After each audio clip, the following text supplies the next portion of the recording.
انا للہ کا مطلب یہ ہے کہ ہم اللہ کے ہیں. انا للہ کا کیا مطلب ہے؟ ہم اللہ کے ہیں، یعنی اللہ ہمارا مالک ہے، وہ خالق بھی ہے مالک بھی ہے. اچھا جب کوئی مالک ہوتا ہے نا تو پھر مالک کو ہر اختیار ہوتا ہے.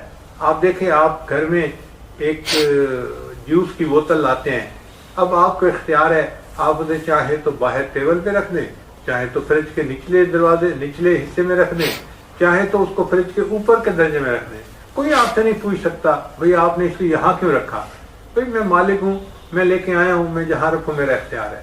اسی طرح اللہ ہمارا مالک ہے، اللہ کا اختیار ہے، وہ چاہے تو ہمیں دنیا میں رکھے، چاہے تو ہمیں دنیا سے آگے لے جائے. مالک جو ہوا.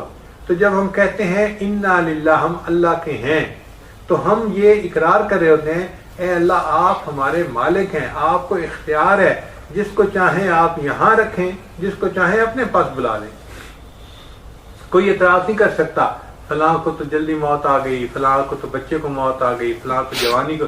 بھئی بچہ ہو بوڑھا ہو جوان ہو، جب ہے اللہ کا تو اللہ جہاں چاہیں اس کو رکھیں، اس کا اختیار ہے.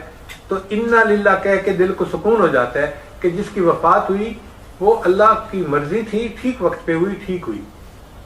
پھر اس کے بعد اگلا فکرہ ہے وَإِنَّا إِلَيْهِ رَاجِعُونَ، اور ہم نے اللہ ہی کی طرف لوٹنا ہے. یہ فکرہ سمجھنے والا ہے. اس کے لیے میں آپ کو ایک چھوٹا سا واقعہ سناؤں. ہمارے گھر میں ایک بچی ہے، پوتی ہے میری، حنانہ اس کا نام ہے. جب وہ 2 سال کی تھی نا، اس کو اپنی دادوں سے بہت محبت، انتہا درجے کی محبت، ان کے بغیر نہیں وہ رہتی تھی. چنانچہ اگر کبھی دادوں نے سفر پہ جانا ہوتا، ادھر ادھر ہوتا، تو وہ پیچھے رو رو کے حشر کر لیا کرتی تھی.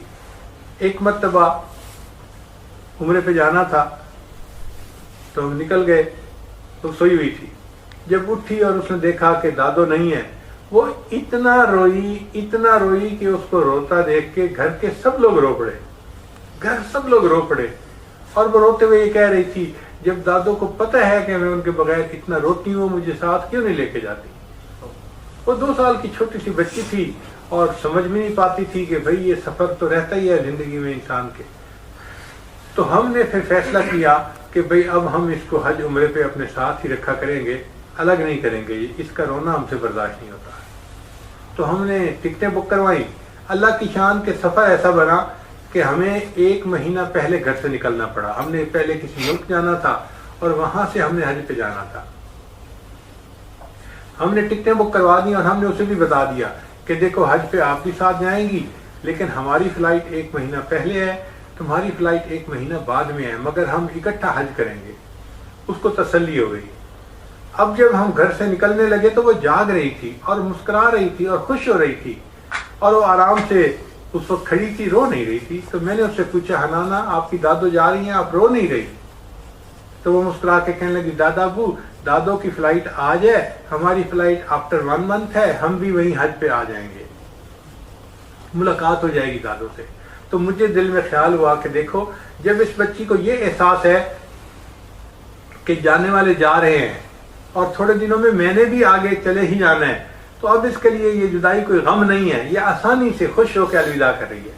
یہی معاملہ ہے کہ جب وہ کہتے ہیں انا للہ ہم اللہ کے ہیں، یعنی جس کو اللہ نے بلانا تھا اس کو تو اللہ نے اپنے پاس بلا لیا، مگر آگے ہم کہتے ہیں انا الیہ راجعون، ہم نے بھی آگے جانا ہے. اس کا مطلب یہ کہ ہم کہہ رہے ہیں بھائی فلائٹ تو ہماری بھی ہے، لیکن آج نہیں، آج ان کی تھی، کچھ دنوں بعد ہماری ہے، ہم آگے جا کے اکٹھے ہو جائیں گے، مل جائیں گے. اس لیے پھر اس کے پڑھنے سے بندے کے دل پہ غم نہیں ہوتا کہ یہ جدائی ادھوری ہے یا تھوڑے دنوں کی ہے، فائنل تو ہم نے اکٹھے ہو ہی جانا ہے آگے جنت میں. تو اللہ تعالیٰ جنت میں ہم سب کو اکٹھا فرمائے اور ہمیں اللہ اپنی رضا عطا فرمائے.